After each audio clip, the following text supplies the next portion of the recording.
Hello, Mark. My name is Tim Kalanithi, and my student number is SO341005, and I'm a junior student. Today, I'm going to read a transcript titled "What Makes Life Worth Living in the Face of Death," and the speaker is Lucy Kalanithi. A few days after my husband Paul was diagnosed with stage 4 lung cancer, we were lying in our bed at home, and Paul said, "It's going to be okay." And I remember answering back, "Yes, we just don't know what okay means yet." Paul and I had met as first year medical students at Yale. He was smart and kind and super funny. He used to keep a gorilla suit in the trunk of his car and he'd say, "It's for emergencies only." Laughter. I fell in love with Paul as I watched the care he took with his patients. He stayed late talking with them, seeking to understand the experience of illness and not just its technicalities. He later told me he fell in love with me when he saw me cry over an EKG of a heart that had ceased beating. We didn't know it yet, but even in the heady days of young love, we were learning how to approach suffering together. We got married and became doctors. I was working as an internist and Paul was finishing as his training as a neurosurgeon when he started to lose weight. He developed excruciating back pain and a cough that wouldn't go away. And when he was admitted to the hospital, a CT scan revealed tumors in Paul's lungs and his bones. We had both cared for patients with devastating diagnoses. Now it was our turn. We lived with Paul's illness for 22 months. He wrote a memoir about facing mortality. I gave birth to our daughter, Katie, and we loved her and each other. We learned directly how to struggle through really tough medical decisions. The day we took Paul into the hospital for the last time was the most difficult day of my life. When he turned to me at the end and said, "I'm ready," I knew that wasn't just a brave decision. It was the right one. Paul didn't want a ventilator and CPR. In that moment, the most important thing to Paul was to hold our baby daughter. 9 hours later, Paul died. I've always thought of myself as a caregiver. Most physicians do, and taking care of Paul deepened what that meant. Watching him reshape his identity during his illness, learning to witness and accept his pain, talking together through his choices, those experiences taught me that resilience does not mean bouncing back to where you were before, or pretending that the hard stuff isn't hard. It is so hard. It's painful, messy stuff. But it's the stuff. And I learned that when we approach it together, we get to decide what success looks like. One of the first things Paul said to me after his diagnosis was, "I want you to get remarried." And I was like, whoa, I guess we get to say anything out loud. Laughter. It was so shocking and heartbreaking and generous and really comforting because it was so starkly honest, and that honesty turned out to be exactly what we needed. Early in Paul's illness, we agreed we would just keep saying things out loud. Tasks like making a will or completing our advance directives, tasks that I had always avoided, were not as daunting as they once seemed. I realized that completing an advance directive is an act of love, like a wedding vow, a pact to take care of someone, codifying the promise that till death do us part, I will be there. If needed, I will speak for you. I will honor your wishes. That paperwork became a tangible part of our love story.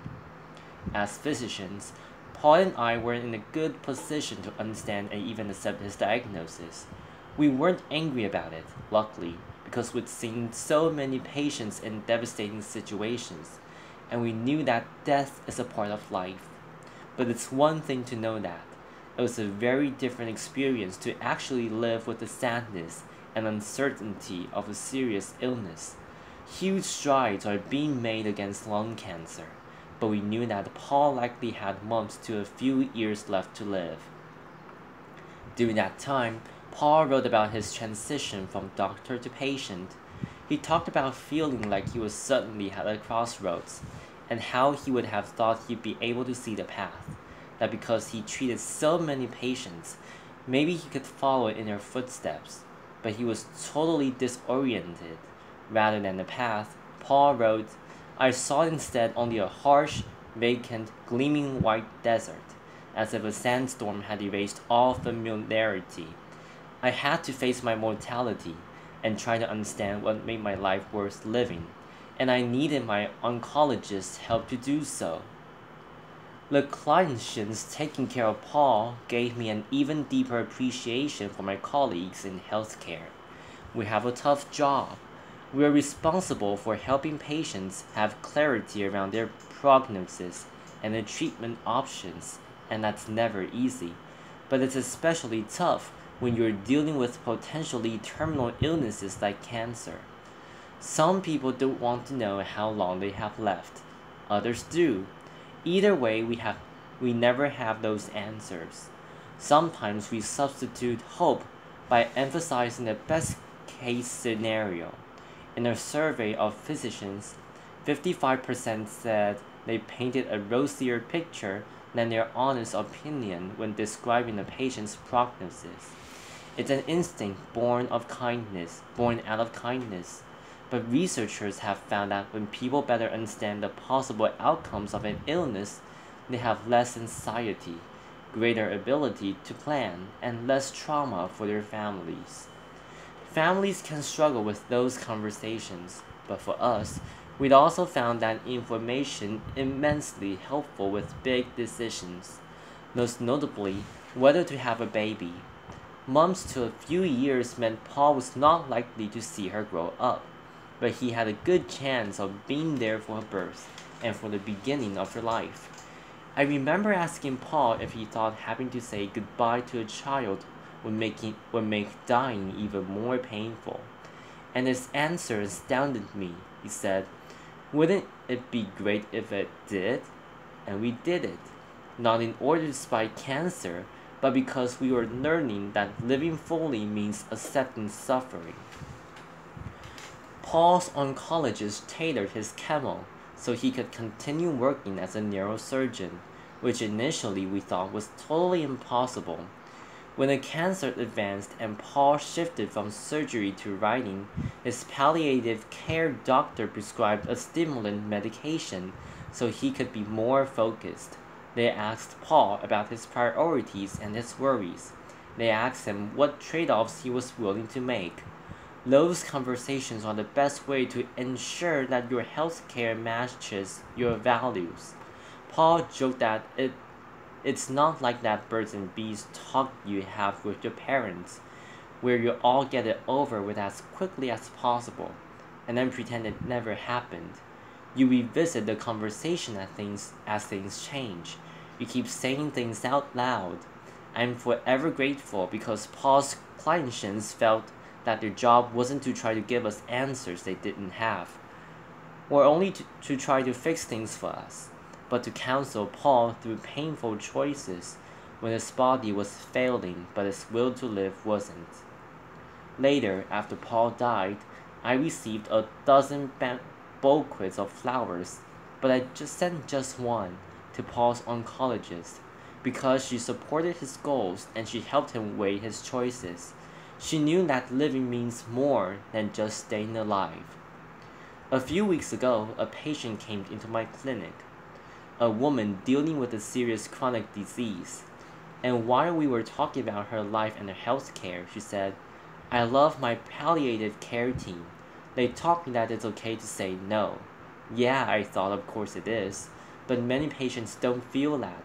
Compassion and Choices did a study where they asked people about their healthcare preferences, and a lot of people started their answers with the words, well, if I had a choice, and when I read that if, I understood better why 1 in 4 people receive excessive or unwanted medical treatment, or watches a family member receive excessive or unwanted medical treatment. It's not because doctors don't get it. We do. We understand the real psychological consequences on patients and their families. The thing is, we deal with them too. Half of critical care nurses and a quarter of ICU doctors have considered quitting their jobs because of distress over feeling that for some of their patients, they've provided care that didn't fit with the person's values. But doctors can't make sure your wishes are respected until they know what they are. Would you want to be on life support if it offered any chance of longer life? Are you most worried about the quality of that time rather than quantity? Both of those choices are thoughtful and brave, but for all of us, it's our choices. That's true at the end of life and for medical care throughout our lives. If you're pregnant, did you want genetic screening? Is a knee replacement right or not? Did you want to do dialysis in the clinic or at home? The answer is it depends. What medical care will help you live the way you want to? I hope you remember that question the next time you face a decision of your health care. Remember that you always have a choice, and it is okay to say no to a treatment that's not right for you. There's a poem by W.S. Merwin.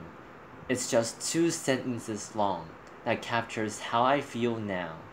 Your absence has gone through me like thread through a needle. Everything I do is stitched with its color. For me, that poem evokes my love for Paul, and a new fortitude that came for loving and losing him. When Paul said it's going to be okay, that didn't mean that we could cure his illness. Instead, we learned to accept both joy and sadness at the same time, to uncover beauty and purpose both despite and because we are all born and we all die. And for all the sadness and sleepless nights, it turns out there's joy. I leave flowers on Paul's grave and watch our 2-year-old run around on the grass. I build bonfires on the beach and watch the sunset with our friends. Exercise and mindfulness meditation have helped a lot, and someday I hope I do get remarried. Most importantly, I get to watch our daughter grow. I've thought a lot about what I'm going to say to her when she's older. Katie, engaging in a full range of experience, living and dying, love and loss is what we get to do. Being human doesn't happen despite suffering. It happens within it. When we approach suffering together, when we choose not to hide from it, our lives don't diminish, they expand. I've learned that cancer isn't always a battle, or if it is, maybe it's a fight for something different than we thought. Our job isn't to fight fate, but to help each other through. Not as soldiers, but as shepherds. That's how we make it okay, even when it's not. By saying it out loud, by helping each other through, and the gorilla suit never hurts either. Thank you. Applause. This is the end of my recording. Thank you and goodbye.